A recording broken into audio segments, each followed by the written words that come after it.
Honey, I blew up the business. Welcome to the podcast. Very excited today because we have Debbie Wosskow with us. Nice to see you, Debbie. Hi. Also excited. Yeah. No, really, because Debbie's a real, somewhat of a mover and shaker.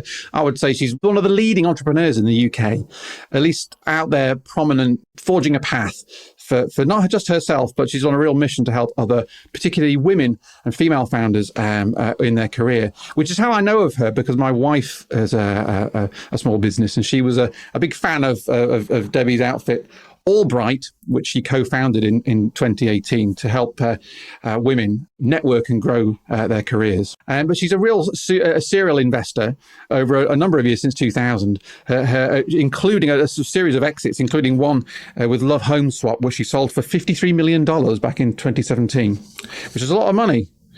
And she was awarded an OBE in June 2016 and the Freedom of the City of London, I believe. That's the most important thing. I get to drive my goats across the London Bridge. Well, I hope you have done that already. I was hoping that. Yeah. I wondered if that got you. That meant you didn't have to queue to get into the Ministry of Sound now. That too. Yeah. She's an investor, a thought leader, an author. A great book called Believe, Build, Become: How to Supercharge Your Career, which you should check out. It's a fantastic, very hands-on manual for progressing your career. So I'm super excited because there's a litany of illustrious achievements which we can list off there. And obviously we're going to dig into all of those and find out what really happened behind the scenes. That's what it's all about today. But before we kick off, I just want to remind you that this podcast is brought to you by my company, The Tech Department. That's the one that I blew up in 2017 and is the reason why we created this podcast, because we did turn it around and it's doing really well. But if you do like what we're doing here to sort of help share war stories from entrepreneurship, please share it amongst your peers and colleagues and rate us on Apple Podcasts and all that good stuff, because that really helps us get our message out. So do a good thing and help other entrepreneurs just like you. So let's get into it. And I'm really excited because you started your entrepreneurial career in 2000, which is just the year before when I set up my first business. You were 25 years old, I believe, and you set up a company called Mantra, a PR agency. And I read somewhere that this is great because this is where you learnt your, quotes, hard lessons. And I'm really interested to find out, what was your hardest of your hard lessons from back in your first company? Your first business, and my experience of that, to take a tiny step back, is that I'm from a family of entrepreneurs, but they would never use that word to describe themselves. That's a bit of a fancy word, but they would call themselves business owners. And I grew up in Sheffield, where I know you're from, in a Jewish immigrant community where I didn't know anybody who went to work for someone else. Everybody worked for themselves, and many of those businesses were pretty humble businesses. My grandparents sold fruit and veg in Sheffield Market. My maternal grandmother, who is a huge role model, who died at age 97, having outlived 3 husbands and never having learned how to reverse a car, so to aspire to in that, ended up running a chain of sweet shops and off licenses from Sheffield and across Yorkshire. So I think a big part of doing what I did and the lessons that I started to learn from 25 onwards were a combination of, I suppose, being in the genes, if you believe in that. But I think very importantly for women, and part of the DNA of my career, is that you have to see it to be it. And I grew up amongst women who were matriarchs, and I'm one of 5 children, but who work for themselves. And so that completely normalized entrepreneurial risk, because I didn't know any sensible people who went to work for somebody else every day and came home, and it wasn't really like that in our house. And business was discussed around the kitchen table from a very, very young age. And I'm very mindful of that with my own children, that it just gives you an exposure and it normalizes risk, and it normalizes the highs and the lows of self-determination. So when I set up my first business, I'd had the other thing that's very important in those kinds of Jewish immigrant communities is academic excellence, which is totally non-negotiable in our house. So, I'm a nerd and remain a nerd. So having graduated from Oxford, I did a very conventional management consultancy start to my career. And I suppose that was the first life lesson, that I was not a very good management consultant. In fact, I was easily the worst of my intake. And I've never been bad at anything in my life prior to that, because I'm an academic overachiever. And I think there was a real lesson to being crap at your first job about focusing on the things that you're good at, and a sort of recognition of the things that you're good at. And a lot of the skills that have been very important as I've developed as an entrepreneur, communication and storytelling and fundraising and getting to the nub of a commercial problem. And they're not skills that are really valued when you're a junior employee, but they are skills that are absolutely critical when you launch business number one. So Mantra was a communications and marketing agency founded in .com1, as it's now known, under the sort of proviso that in a gold rush, you make money from picks and shovels. And it was a journey of 7 years to exit. And it was a big exit for an agency. And I learned everything I know in that business, because when I started, I didn't know anything, right? And an agency business where you're effectively trying to sell time for money and productize that is an extremely good first business to learn about cash flow. I check the company bank balance every day, and I still do that, age 48 and a half and business number 4, about how to manage people, about how to motivate them, about what to do when there's a massive downturn, which there was 13 months after we launched the business, with the sort of dot-com crash of 2000, 2001, and how to ride that out. And a lot of words that are now very modern and current around pivoting. And nobody sort of really talked about that then, but it was just what you did if the business was about to go tits. So I sort of learned everything in that business, the good, the bad, and the ugly, how to build towards an exit, how to build margin. A lot of the rules that I still really hold true around, and to sort of bring us up to present day and then back again. Anna Jones, who's my co-founder in AllBright and one of the world's great women and people, and I always discuss our work-life triangle, and that says have fun, make money, and don't work with, I'll put it politely, don't work with assholes. And I really developed that during that time, because in that first business, you don't know what you don't know. It's very easy to get yourself into situations with people where the fit isn't there, with investors where the fit isn't there. And frankly, a lot of those lessons are a lifelong journey, right? Because you're always, as an entrepreneur, particularly one who raises capital for their business, and that's what I do. Not all entrepreneurs do that, but that's the nature of the businesses that I've built. You're selling the dream, and once the dream has been sold, then you actually have to execute on the plan. And you generally don't have the people, resources, or in some cases, the sort of ideas. And so you're always doing everything in a hurry. And that's my personality anyway. I'm known as the whirlwind, I'm kind of in and I'm out. And I think that those early lessons in Mantra remain my daily lessons, which is I make all of my worst mistakes in a rush, and my personality is to rush. And I think that Mantra was that writ large around investors and hiring. And I think that the sort of final point on that is that things always look really rosy from the outside. And one of my other sort of catchphrases is that everybody has their shit.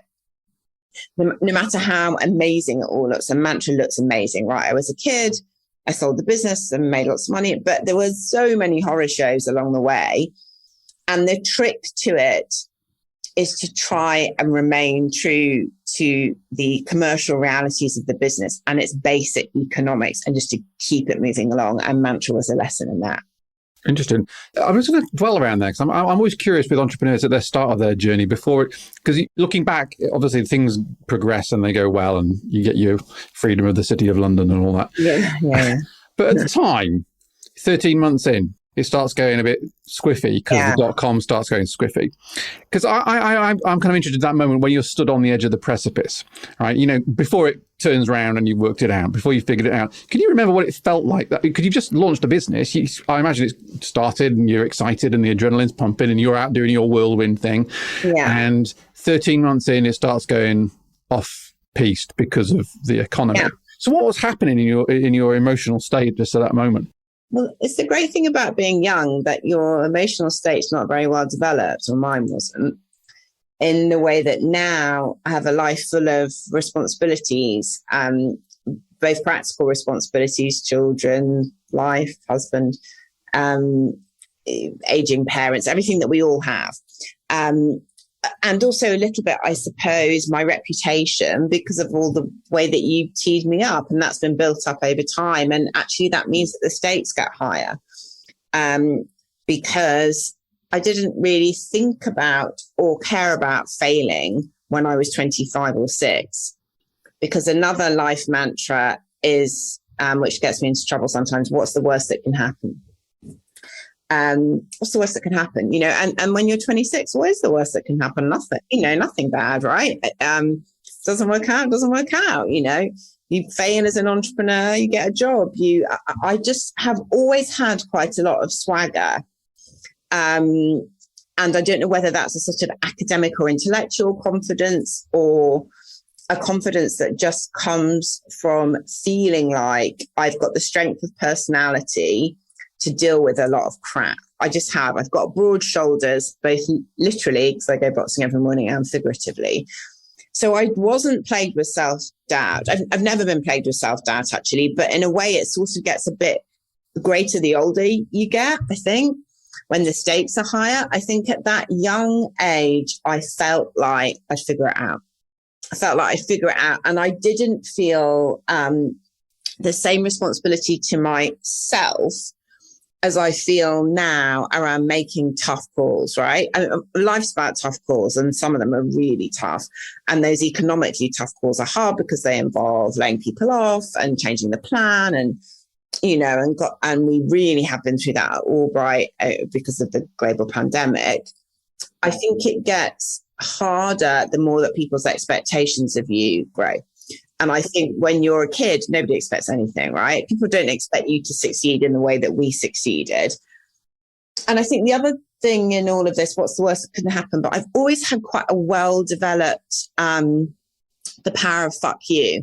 So I really feel like you have to harness the dark as well as the light in life. And I'm very driven by the sun that uplands, right? I love being excited about business, mine, other people's, is why I invest so much. I love it. And because my AllBright life is only about women, I love nothing more than female founders pitch day at AllBright, was yesterday actually, and seeing 6 young women pitch their businesses, and I'm excited for all of them, and I want to figure out how I can help. And cross me, and the power of fuck you runs, like, you're on my list, right? And I've got a list, and I think most people have a list, and I find that equally as motivating as the power of creation. So understanding yourself and what makes you tick, and balancing the light and shade, I think, is a really important way of dealing with the difficult stuff. That's really interesting. There's a number of themes in there, the kind of shadow side of that, of one's character, and the kind of harnessing that energy and turning it into positive energy rather than perhaps negative energy. I'm interested in that. But actually this paradox between 25-year-old, I'll wing it, sort it out, Debbie, and then now global pandemic kicks off, AllBright with an OBE, Debbie, with a CV that's pretty impressive. Yeah. Now, because this is an interesting point, actually. This is there's a bit of a yin yang there of like, you see, you have it's all to lose now. Okay, so can you sort of focus on that point? Because it seems to be, this brings us up to date, perhaps, to this sort of moment. You got .com where it was low stakes, perhaps pandemic, stakes are a bit higher. What happened at the start of the pandemic? I mean, it was by far the worst of times, the worst time in my career by a long way, partly because I think AllBright is a business that's about purpose. Anna and I co-founded AllBright just over 4 years ago to try and change the conversation for women at work. Because what we had both experienced in different ways is that the needle had not moved in a 20-year plus career. In my case, for female entrepreneurs, we don't raise capital, we don't invest capital, we don't get backed. The stats are getting worse, not better, particularly in the UK. And Anna was the only female CEO of a media business in the UK. She was the CEO of Hearst in her mid to late 30s. And there were no other female CEOs. She was the first female CEO in the history of Hearst, despite the fact that 85% of its media titles reached a female audience. So we bonded, we were set up completely randomly at a party by a mutual friend who said, you two should be friends. And sometimes your life can change in a moment, and our lives changed when we met each other. An amazing friendship. She's just a brilliant person. She's from York. She's a sort of fellow Northern grafter, as she would describe both of us, and fellow traveller, and kids the same age, and life. But primarily this question of where are all the women? And at our age and stage, with the mutual CVs, and the ages equally, if not more impressive than mine, in a different kind of way, in a corporate way. And between the two of us, in the UK, we sort of know everybody worth knowing, and we've got very good powers of persuasion. Like, okay, if we can we move the needle together? What's the business that combines purpose with profit? If you're trying to create, without sounding grand, but a legacy by the time you reach our stage, what do we want our legacy to be? Well, I want my legacy to have changed the world of work for women in the UK and beyond, because I've grown up with working women, and they have been standout examples of going against the grain. And I don't want that to be the case for my daughters and my son. So when the pandemic hit, the AllBright business was flying. We'd raised a lot of private equity money, and there's still a macho culture where the amount that you raise determines your success, even though we know that isn't always the case. We've just closed around. And at the center of the business model was an ecosystem that involved physical spaces. So we run members clubs, women-only members, Enlightened Men welcome as our guests, and they're a way of bringing into a physical reality networks, upskilling, confidence, resilience, spaces by women, for women, about women, and sort of subverting the traditional gentleman's club, if you like. And that was the heart of the business model. We were launching a digital platform that was going to be a masterclass meets LinkedIn for women, and. And the pandemic struck, and within the space of 10 days, all our buildings were shut. All of our physical memberships were on pause. We furloughed hundreds of people. We had just opened a building in Los Angeles that we couldn't get to. There was no furlough in the US. We laid everybody off. And it was extremely challenging. And additionally, we had to really fast track the launch of the digital platform that was meant to be launching in June. So it might not be finished, but whatever, we've got to get it out there and be there for our community, because we had 500,000 women across our platforms who didn't know what to do. And they wanted, and AllBright very much is Anna and I's face on the, tin. And if you think back to that time, none of us knew how to do that. None of us knew that we were going to be broadcasters in our own home with 3 children, homeschooling, and not enough Wi-Fi, and a ring light that I'd never used before. And what the hell was an Instagram Live anyway? And how did I, I really feel like doing my hair and putting my makeup on and saying, we're here, ask us anything. And we did it. We did it every day. And it was really grim, and I didn't always feel like doing it. And I didn't feel like the business was going to go bust, but that was simply a question of timing. Because we had raised our money at a convenient time. But I did feel like the decisions that we were making that were forced upon us because of the pandemic were having an impact, a real impact on people's lives. We were really, really worried about what was going to happen to our team. We found it really hard to live our values, because we employ very different types of people doing different types of things, and they were being asked to behave in different ways, because you had the sort of marketing and digital team who are working every hour God sends from their homes. You had the club team who didn't have jobs and were on furlough. It was really sort of HR complicated. I had been flying to Los Angeles twice a month, which was horrible. Couldn't get there. We couldn't actually physically get on a plane there for 22 months. And that building never reopened. We just couldn't get a deal with the landlord. We couldn't get there. And that felt like, it didn't just feel like a massive failure. It was actually a massive failure. It was a load of money, a load of time, like horrendous amounts of physical time, dragging my family out there, figuring out how we were going to operate in Los Angeles, building out a community. And it felt like a failure because it was a failure. And I'd never had something like that before, where something completely out of your control. That whole US launch and Los Angeles launch and anchoring there have been super hard anyway. It's a really weird city. We'd had loads of issues with the building. We got stuck anyway, really boring stuff in the middle of a landlord dispute. And that was a whole thing about AllBright, that it's become a very real business, right? You start with the vision, and then you're stuck in the middle of a war about a car park in West Hollywood between two Persian landowners who hate, like madness. And Anna will always say about that no one other than me could have resolved it. I was there to go to court and all this stuff, and we'd done it. Like every single obstacle. One thing AJ always says about me is that my thing is always who's behind the no. Like if there's a no, I'm like, thanks for the no, who's behind the no? That's not actually, I didn't hear the no, it's going to be it. And done that in LA, done it, got there 2 weeks before, and then that was it. Wow. And it felt like a loss, personal loss, and it felt unfair. That's a really complicated feeling in business and in life, because who cares about fair? There's no such thing as fair, right? But it felt like a kernel of a thing that we didn't deserve, that we needed to get over for the sake of the business and reimagine the business. And that's been, the big success of AllBright over the last 2 years is the digital platform's now at scale. We've started to build out into Web3. We've done an NFT drop and a metaverse and lots of things that I could, talk about around AllBright. But I think the personal journey of it, the personal strength of it, the life-changing aspect of it is Anna and I.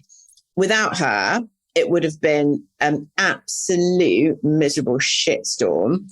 And with her, it was manageable. And actually, as I think you will attest, when things are going disastrously wrong like that, there's humor in it, sort of, if you can find it. And she really helped me to do that. Or we do it with each other because we've got very dark, sensitive humor. So I think AllBright felt personal. It feels personal. The pandemic felt personal. The team that we built out, remember, our team is 95% female. So, and that's been so deliberate and a conscious choice to give women opportunities. And then when you're having to lay them off, it doesn't feel great, right? So it's been amazing and awful in equal measure, more than anything that I've ever done. The biggest challenge, the biggest highs, the biggest lows continues to be like that. But the pandemic was another level of discomfort that felt like even I couldn't do who's behind the no. There was just like none of us could, right? It just was what it was. Wow. So you've got this cavalcade of bullshit and landing on you all around you, and I'm interested in unpacking that a little bit. So you've had this, like, it's almost like you say, it's this unfair thing. It's like you're fighting the good fight. You're out there making or trying to make change. It's happening. There's investment. You're getting behind the no. You're fixing these things, and I'm just curious to sort of again just to sit in that moment and to sort of think, how did you what was the sort of thing that, as it all became apparent that this was going wrong, what was the sort of thing in your heart, and was there a specific moment in time where you can look back and you saw the gravity of the situation?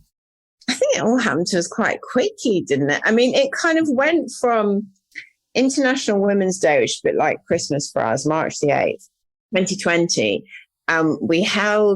We did our AllBright Amazing Women Awards across it here, London, LA. We did it in Hong Kong. We did it in Sydney. So we bought a business there. They all turned out to be massive super spreader for COVID events, as it turned out, because a girlfriend of ours, Laura Whitmore, had DJ'd at Cheltenham Racecourse. If you can remember back to all of that time. Oh, yeah. She sort of wiped out the whole of the building. We were there, and I remember, and I actually remember this yesterday because it was the Women's Prize for Fiction Awards last night, and I'm on the board. And one of my a really old girl from university is a journalist called Kathy Newman, who does Channel 4 News. And she's also this sort of ridiculous Renaissance woman because she's a cello player. Plays in a quartet of journalists and politicians, and they play at the Women's Prize. And I sat next to her on March the 8th, 2020, and she said to me, a black dog is coming, black swan, is coming. And I said, oh, Kathy, don't you know, it's so cold, isn't it? And, she's always quite like, I'm always, and she's always, and we were laughing about it yesterday because she, of course, was right. But she was the first person to really say that. And then a month later, we all knew it. So I think I'm glad not to have known it earlier, really, because I think that we all dealt with it in the best way that we could at the time. And I think the AllBright business, in terms of its breadth, in terms of the digital platform, the metaverse, commercial partnerships, its reach is better than it was before the pandemic. Our revenue is back to pre-pandemic levels. But it was a very personally difficult thing for all of us to go through. But in particular, the physical space component of the AllBright business was something that gave it a dynamic that was impossible to manage.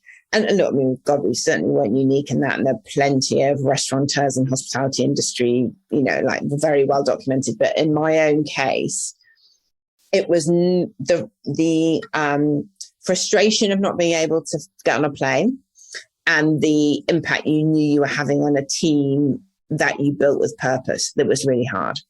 So how did you cope with that? I mean, so this is all happening and the frustrations and the sort of all this stuff going on. So you in that moment, and I'm interested in the relationship with your founder, but your co-founder, but so how are you handling that? Well, I'm quite disciplined. And I think that's a really important part of the way that I cope with anything. I get up early. I exercise every day. During the pandemic, I can see it in the corner of the room. I've got a little gym in the house with a boxing bag. I have to punch the bag every day. I don't do it through yoga. Mindfulness, I do it through sort of violence and sweating. And I think I just tried to stick to my routine as much as I could. We had a strange dynamic in our house anyway, because my husband's a surgeon. So he was having, of course, an unbelievably challenging time because he was in the ICU every day and he was stripping off on the doorstep out of his PPE. And, it was very real in our house. And there's a lot that we need to remember. And I think perspective's a great thing. And so even though there was all of that shit, there was some context, right? And I think that's always important. And trying to give back and do something good and take yourself out. It's the sort of Tuesdays with Maury thing, right? I think that was important during that time, whatever that meant for you. And as soon as we could get out and walk, we got out, pounded 30,000 steps a day. And as soon as I could meet up with AJ, we looped every single part in London and kind of figuring it all out. But I found that time for an active person and someone whose philosophy is you have to be in the world. You've got to be in the room, actually, who I suppose I trade, particularly now at nearing 50, off my network, which has been built up over a long period of time, for being someone who's credible and who does what they say they're going to do and who's a good person and who supports other people. And when your network feels small and when you can't build it, because I think during the pandemic, Zoom and Teams were fine for existing relationships, but you couldn't build new relationships in that way, really, because you couldn't get the chemistry going with someone. I think I found it really hard to lead, because if you're used to leading through force of personality and you're not able to touch and feel your human connection with others, I found it a really difficult thing to adjust to.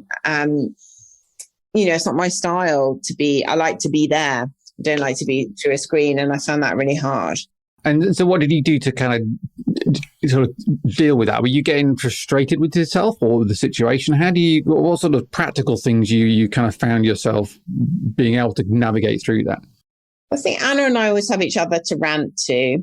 And I think that one of the things we talk about a lot in the book, and what's the thing that's written in neon in the entrance to our building, is that sisterhood works. And it's not that the men and male champions in my life are not important, but I think I've got a very strong group of successful female entrepreneurs who have, ridden the rocky path over the years. And that is a Chatham House WhatsApp group. So, that was very helpful because everybody was going through some version of shit. And I do find as a woman, we're totally in the minority. The light shines on us more strongly in terms of press attention and actually expectation and potential excitement that we might fail. And I found it easier to have my game face off with my close group of fellow female entrepreneurs and travelers. And I think that was a really important resource during that time.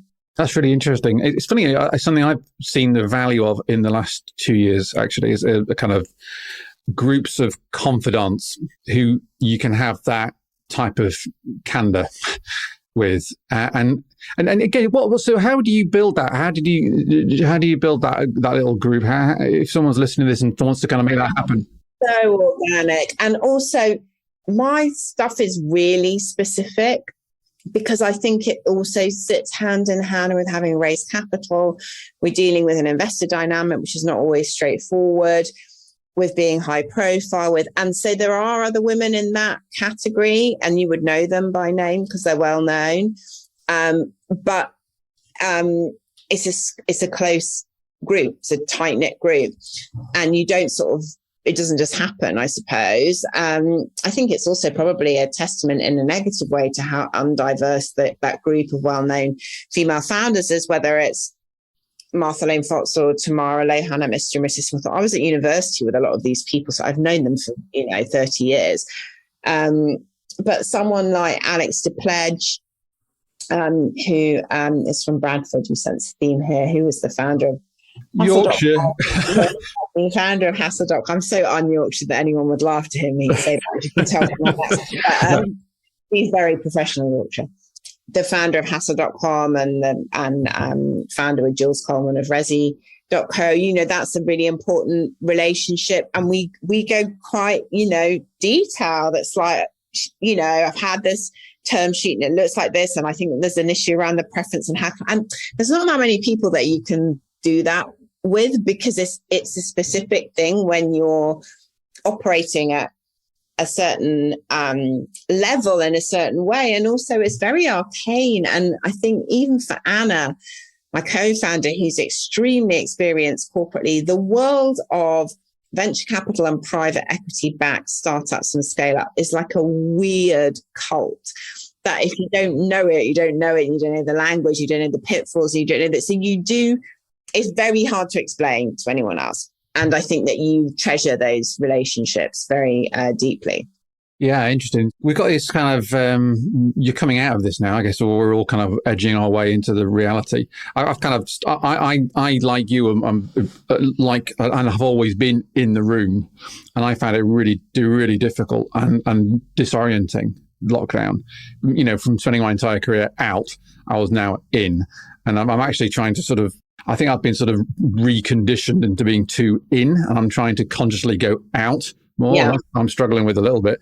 Okay, so looking back at that 2-year period, or thereabouts, what are the big lessons that you can take out? You've had the whole apple cart upturned from this career on a high, and then suddenly you hit this brick wall, and it's like nothing you've ever experienced, and you can't negotiate with the global pandemic. There's nobody behind the no. So what have you learned from this sort of 2-year sort of washing machine of experience?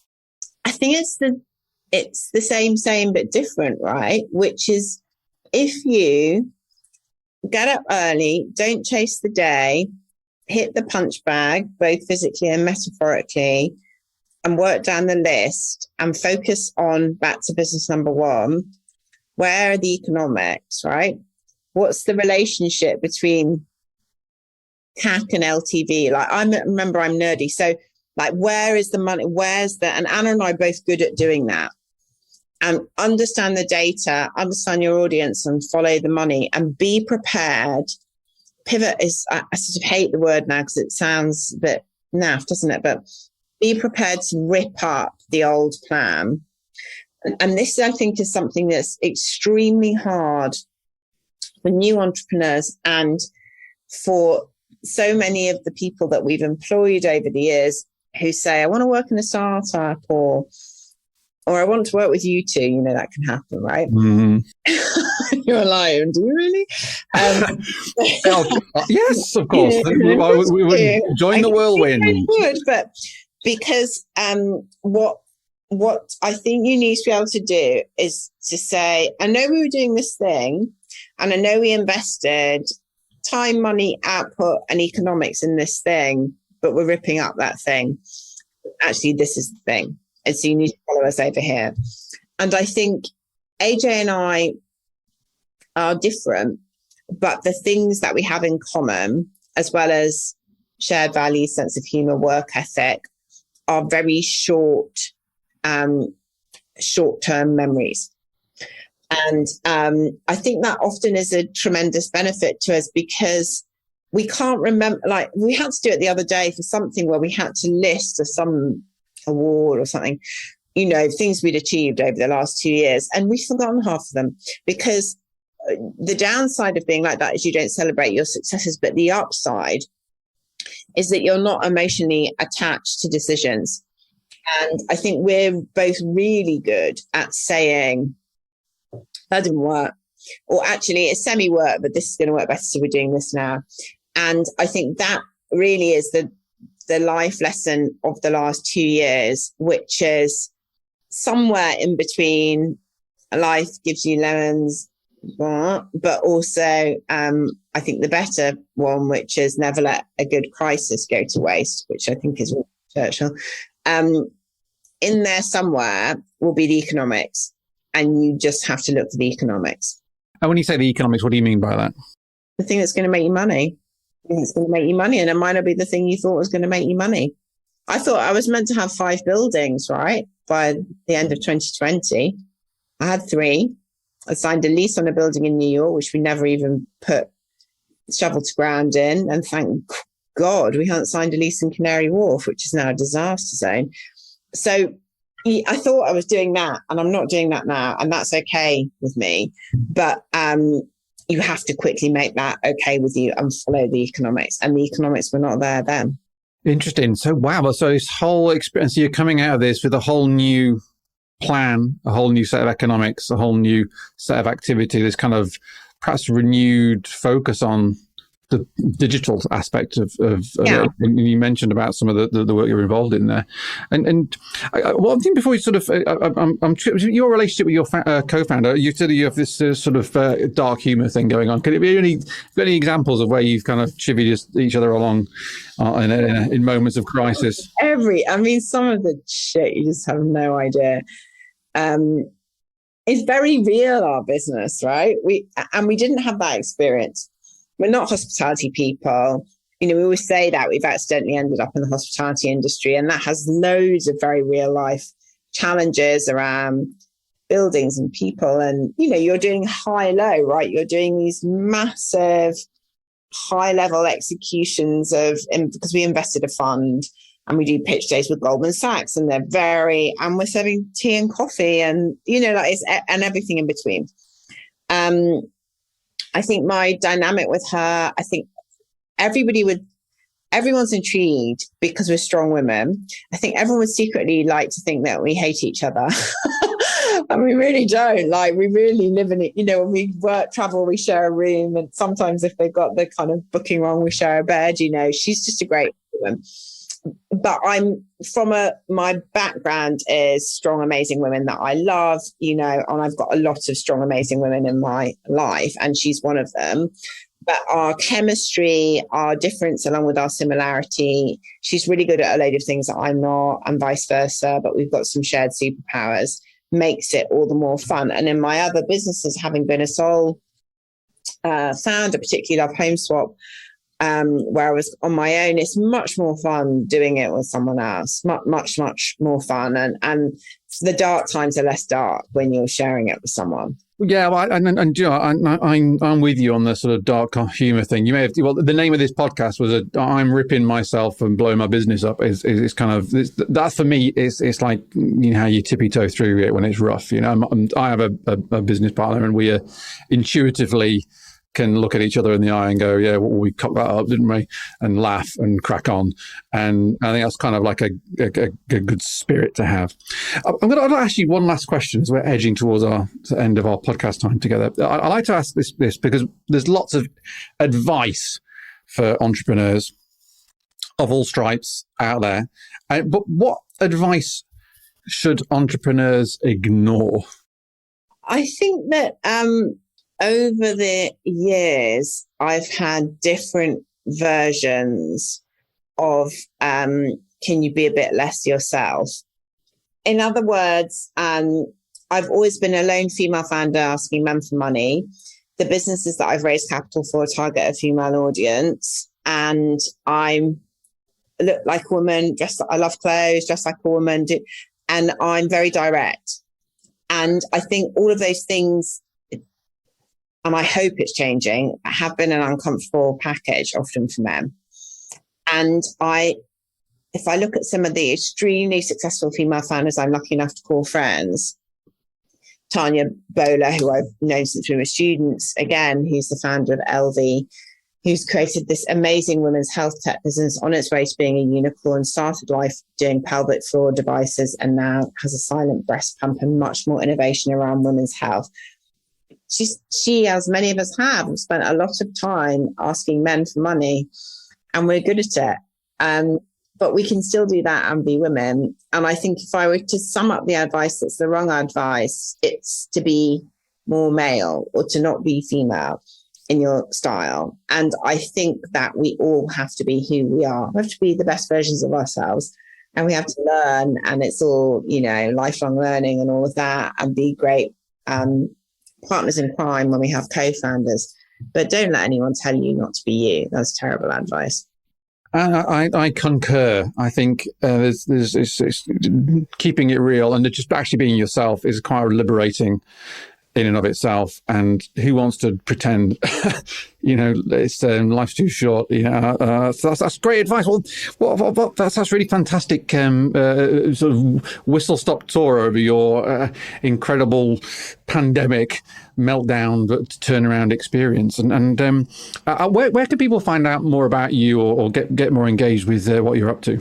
Yeah, so they can go to AllBright Collective and find everything that AllBright has to offer.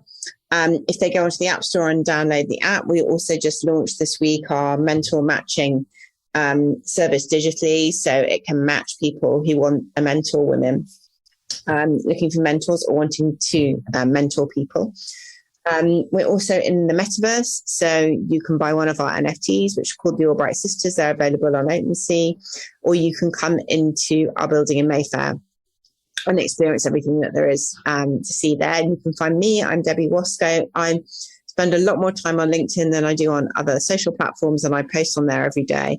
And finally, Anna and I wrote a book called Believe, Build, Become, which is a woman's guide to supercharging her career. And it's a very practical guide to a lot of the things that we've discussed, from how to negotiate, how to have an entrepreneurial mindset, to how to build your sisterhood. And without just wishing to flog the book, I would really recommend it. We thought really carefully about how a book could be most useful to women in their careers. And that's the book that we wrote. So do check that out. Well, I think that's excellent advice, and people should do that. And by the way, your LinkedIn feed is great, and I do read it regularly, and it's really fantastic and pointed and and really, I admire your kind of drive behind your mission. And by the way, I wanted to thank you because I have 3 teenage daughters, so I feel very much that the work you're doing is helping forge the future for them. And so genuinely, really well done, and it's really good stuff, and I'm fully behind it. So check her out on LinkedIn and other platforms, and buy that book and gift it to your daughters. Perhaps that's what I should be doing for my 18-year-old as she graduates this summer. But listen, fantastic to see you. Thanks for coming on the podcast. Check her out, everybody, and we'll see you all next time. Thank you. Thanks for having me. Do you want to get the top 5 tidbits from each episode emailed to your inbox every Friday? Yes, you do. It saves you having to go through and make notes and make a note of all the books and all the ideas that are in the podcast. We go through and we choose the top 5 we like, plus put all the links into that email. So if you just go up to honeyiblewupthebusiness.com, yes, that's honeyiblewupthebusiness.com, and just enter your email address. There's a little box, just enter it in, and we will send you that information. And it saves you having to make notes and all that. That's make your life a bit easier. And of course, if you did enjoy the episode, please consider subscribing. We are trying to help people through this. So the more people that subscribe, review, rate on Apple, Google Podcasts, Spotify, the more people will see it and the more we can help. So help us, help other people, other entrepreneurs like you. And before I go, I've got to say big up to my company, the tech department, the company we blew up and put back together again. They're generously supporting me on this mission through the podcast. So if you guys want to have a look at a company that can really help you improve your technology, make it better so your business gets better too, boosting your sales and your profit and a bit more sanity in your life, a little less stress, then head up to thetechdept.com, the tech department. My company, give us a look. On behalf of all of us here, thank you for listening, and I'll see you next time.